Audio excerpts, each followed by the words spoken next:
तो ये सब देखने के बाद आपको लग रहा होगा कि स्वाति तो खुशी के मारे पागल हो गई होगी। आई मीन इतनी तारीफ मिल रही है, हम लोगों का तो दिन बन जाता। पर क्या हो अगर मैं ये कहूँ कि ऐसा कुछ नहीं हुआ था, बल्कि ये सब सुन के मैं खुद को लेके अजीब फील कर रही थी। मुझे ऐसा लग रहा था कि ये सब मैं डिज़र्व ही नहीं करती हूँ और मुझे खुद को लेके फ्रॉड वाली फीलिंग आ रही थी। और बाद में मुझे पता लगा कि सब जो मैं एक्सपीरियंस कर रही हूँ वो इम्पोस्टर सिंड्रोम की वजह से है, जिसका मुझे कुछ भी आइडिया नहीं था। कई लोग ऐसे होंगे जिनको नहीं पता होगा कि मैं किस बारे में बात कर रही हूँ और इम्पोस्टर सिंड्रोम है क्या। तो कोई बात नहीं, इस वीडियो को एंड तक देखना, क्योंकि इस वीडियो में वो सब कुछ बताओगी जो मैंने खुद में एक्सपीरियंस किया और जिस वजह से मुझे काफ़ी नुकसान भी हुआ, कैसे मैंने उन सब से ओवरकम किया। तो एक बार मैं कोई ब्लॉग पढ़ रही थी, मैंने ये इम्पोस्टर सिंड्रोम के बारे में पढ़ा। फिर मैंने उसके बारे में थोड़ा और रिसर्च की और तब मुझे पता लगा कि ये जो प्रॉब्लम है सिर्फ मेरी अकेले की नहीं है, बल्कि बहुत सारे लोग इसको फेस कर रहे हैं। इनफैक्ट कई जो सक्सेसफुल लोग हैं वो भी कभी ना कभी इस इम्पोस्टर सिंड्रोम को एक्सपीरियंस कर चुके हैं और वो इस बारे में बात भी कर चुके हैं। और तब मुझे पता लगा कि इसके बारे में नॉलेज होना कितना इंपॉर्टेंट है, क्योंकि जब तक हमें प्रॉब्लम ही नहीं पता होगी हम उसको कैसे सॉल्व करेंगे। लाइक आप किसी डॉक्टर के पास जाते हो तो डॉक्टर जो दवाइयाँ देता है वो पहले ये तो पता लगाता है ना कि आपको हुआ क्या है। उसको पता ही नहीं होगा कि आपको ये बीमारी है, देन वो दवाई भी नहीं देगा, राइट। बाद मैंने कुछ स्ट्रेटेजीज फॉलो की जो मेरी हेल्प करी इस इम्पोस्टर सिंड्रोम से ओवरकम करने में। Imposter syndrome is that nagging feeling of self-doubt and the fear of being exposed as a fraud, even when we have achieved great things and positively impacted others' lives. अगर आप constantly self doubt करे जा रहे हो, अगर आपको लग रहा है कि आप ये सब डिज़र्व नहीं करते हो, अचीवमेंट्स को लेके फ्रॉड सी फीलिंग आ रही है, जो भी आपने अभी तक अचीव किया है उसको लेके आपको लग रहा है सब कुछ या तो लक की वजह से हुआ है या फिर कोई एक्सटर्नल फैक्टर्स हो गए, बट मैं इसको डिज़र्व नहीं करता हूँ। ये डर रहता है कि अगर मैंने ये ट्राई किया, अगर इसमें मैं फेल हो गया तब क्या होगा, लोग क्या सोचेंगे, और आपको उस डर के कारण आप अपने कंफर्ट जोन से बाहर नहीं निकल रहे हो, हमेशा दूसरों से वैलिडेशन लेते रहते हो और खुद पे बिलीव नहीं करते हो और हमेशा दूसरों से अपनी लाइफ को कंपेयर करते रहते हो और अपने सेल्फ स्टीम को कम करते रहते हो। तो अगर आप भी ऐसा कुछ एक्सपीरियंस कर रहे हो, देन हो सकता है कि आप भी इम्पोस्टर सिंड्रोम से सफ़र कर रहे हो, जो कि आपको पता भी नहीं हो और ये आपके ग्रोथ को अटकाए हुए है। तो मेरा एग्जांपल लेती हूँ। अभी जैसे कि रिसेंटली मैंने अभी एक कोलैबोरेशन किया था ग्राफी के साथ, जहाँ मुझे लाइव सेशंस लेने होते थे, और जब मुझे ये अपॉर्चुनिटी मिली देन वहाँ पे जो मेरा फर्स्ट थॉट था वो यही था कि मैं इसके लायक भी हूँ। आई मीन मुझे कौन सुनेगा, वीडियोस बनाना अलग है but live sessions, I mean वहाँ पे तो लोग मुझसे क्वेश्चंस करेंगे और वहाँ पे मुझे उनको जवाब देना होगा। मैं कैसे जवाब दूँगी, मुझसे कैसे होगा, ये सब थॉट्स मेरे दिमाग में चल रहे थे जो मुझे पीछे खींचे जा रहे थे। आई मीन मैं वापस से खुद की अचीवमेंट्स को इग्नोर कर रही हूँ, वो डिसीजन नहीं ले पा रही जो मेरे पर्सनल ग्रोथ के लिए इंपॉर्टेंट है। फिर जब मुझे रियलाइज़ हुआ, देन मैंने उस अपॉर्चुनिटी को मिस करने की जगह उस अपॉर्चुनिटी के लिए हाथ दे दिया और फिर मैंने वहाँ पर 15 लाइव सेशंस लिए, जिससे वो सारे सेशंस काफ़ी अच्छे से हो गए थे। तो इसलिए इस वीडियो को बनाने का पर्पस भी यही है। कई लोग इस प्रॉब्लम को फेस कर रहे हैं, उनको जब भी पता होगा कि अच्छा ये सब वो इस वजह से सब एक्सपीरियंस कर रहे थे, तब वो शायद खुद के थॉट्स को चेंज कर पाए और तब वो शायद खुद को इम्प्रूव कर पाए।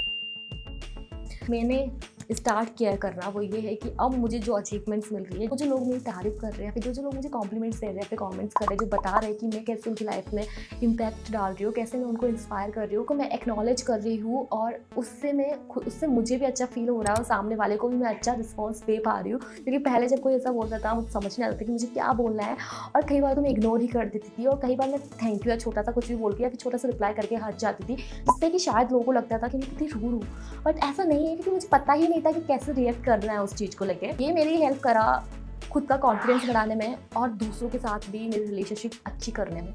हमारे दिमाग में पॉजिटिव थॉट्स से पहले नेगेटिव थॉट्स आ जाते हैं, बट यहाँ मैं उस नेगेटिव थॉट को पॉजिटिव अफर्मेशन के साथ रिप्लेस कर देती हूँ।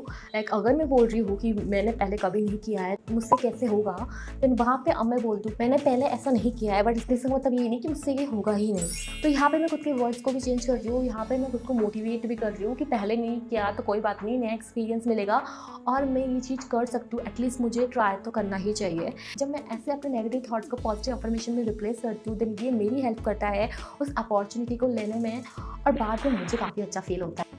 अब देखो ज़रूरी नहीं है कि हमेशा आप ही खुद को मोटिवेट करते रहो। अगर आपको लग रहा है कि आपसे नहीं हो पा रहा है और आप सही डिसीजन नहीं ले पा रहे हो, देन वहाँ पे आप किसी का सपोर्ट भी ले सकते हो, किसी से एडवाइस भी मांग सकते हो।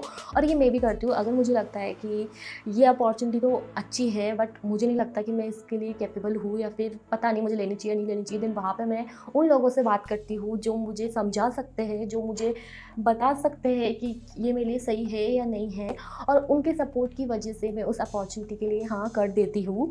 तो अपने आसपास भी ऐसे लोगों को रखो जो आपको ज़रूरत पड़ने पे सपोर्ट कर सकते हैं, क्योंकि ये भी आपकी हेल्प करेगा सही डिसीजन लेने में। कई बार हम सबको लगता है कि हमको परफेक्ट होना है। अगर सामने वाले हमको देख रहे हैं, सामने वालों को ऐसा लगना चाहिए कि ये लड़की कितनी परफेक्ट है या फिर ये लड़का कितना परफेक्ट है, और इस वजह से हम अपना ट्रू सेल्फ ही सामने नहीं दिखाते हैं दूसरे लोगों को, कि हमको लगता है कि लोग हमको जज करेंगे या फिर क्या होगा अगर हम ऐसे कुछ मिस्टेक्स कर देंगे तो लोग हमारा मजाक उड़ाएंगे। और ये सब सोच के हम वो बनने का ट्राई करते हैं जो कि हम नहीं हैं, और उस वजह से भी हमारा कॉन्फिडेंस कम होता रहता है, क्योंकि हम अपने ट्रू सेल्फ में ही नहीं है।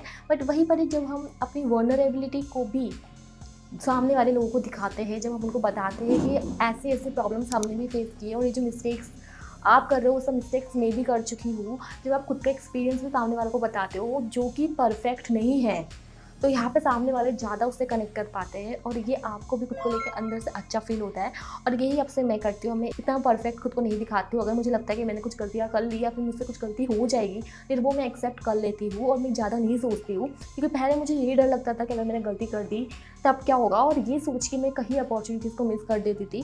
बट वहीं पर जब मैंने सोचा कोई बात नहीं, मैंने गलती कर दी, कोई बात नहीं, मैं तो सीखूंगी, नेक्स्ट टाइम नहीं करूँगी, देन वो मेरी हेल्प करती है उन अपॉर्चुनिटीज़ को भी लेने में। जो लास्ट स्ट्रेटेजी है वो है अपना फोकस ग्रोथ पे लगाओ। हाँ, और ग्रोथ कैसे होगी? जब हम खुद के कंफर्ट जोन से बाहर निकलेंगे, जब हम कुछ नया एक्सपीरियंस करेंगे, जब हम चैलेंजेस फेस करेंगे, जब हम खुद का बेस्ट वर्जन बनेंगे। कहीं सक्सेसफुल लोग हैं जो बहुत बार फेल हुए हैं और उसके बाद ही उन्होंने वो सक्सेस हासिल किए हैं, तो ध्यान फेलर की तरफ ही होगा, देन हम कभी भी अपनी ग्रोथ पे फोकस ही नहीं कर पाएंगे और उसके लिए कुछ स्टेप्स भी नहीं ले पाएंगे। और यही मैं खुद पे करती हूँ। अब मेरा ध्यान उस पर नहीं रहता कि अगर मैंने ये कर लिया मैं फेल होगी तब क्या होगा, बल्कि मेरा ध्यान इसमें होता है कि अब फेल होगी यही दिन, कोई बात नहीं, नेक्स्ट टाइम मैं थोड़ा और अलग कर लूँगी और नेक्स्ट टाइम हो सकता है मैं इसमें सक्सेसफुल हो जाऊँ। जब आप इतने एफर्ट्स लगाते हो बट आपको उसका रिजल्ट नहीं मिलता है, देन वो फीलिंग मैं नहीं बोल रही कि वो बहुत नॉर्मल होती है और आप कुछ फ़र्क नहीं पड़ेगा, आप पे बुरा लगता है, बट उस फीलिंग को खुद पे हावी नहीं होने देना है, अदरवाइज आपकी ग्रोथ वहीं पे अटकी रह जाएगी, क्योंकि नेक्स्ट टाइम आप शायद कुछ ट्राई ही नहीं करोगे। ये सारी स्ट्रेटेजीज की वजह से मैंने उस इम्पोस्टर सिंड्रोम से ओवरकम किया। बट मैं ये नहीं बोल रही हूँ कि अब मुझे ऐसा कुछ फील नहीं होता है, मैं एकदम कॉन्फिडेंट हूँ, अब मुझे कभी डाउट नहीं होता है खुद पे, ऐसा मैं नहीं बोल रही हूँ। क्योंकि अभी भी एबिलिटीज़ पे डाउट करती हूँ, इसका मतलब ये नहीं है कि मैं अभी भी वैसी ही हूँ जैसे मैं पहले थी। अब मैं काफ़ी इम्प्रूव हो रही हूँ। मैं कभी किसी न किसी पॉइंट पे आप ये सब कुछ एक्सपीरियंस करोगे ही करोगे, और इसका कोई परमानेंट सॉल्यूशन नहीं है, बट हमको उस फीलिंग को खुद पे हावी नहीं होने देना है। इस वीडियो को बनाने से पहले भी मैंने बहुत बार सोचा था कि ये मुझे बनाना चाहिए या नहीं बनाना चाहिए, लोग इस बारे में क्यों सुनना पसंद करेंगे, वो क्यों मेरे बारे में जानना चाहेंगे कि मैं ऐसा कुछ एक्सपीरियंस कर रही हूँ। मैंने ज़्यादा नहीं सोचा और इस वीडियो को बना लिया ताकि जिन लोगों को नहीं पता है उनको ये पता लग जाए कि वो अकेले नहीं हैं, सब इसका एक्सपीरियंस कर चुके हैं या फिर कर रहे हैं अपनी लाइफ में।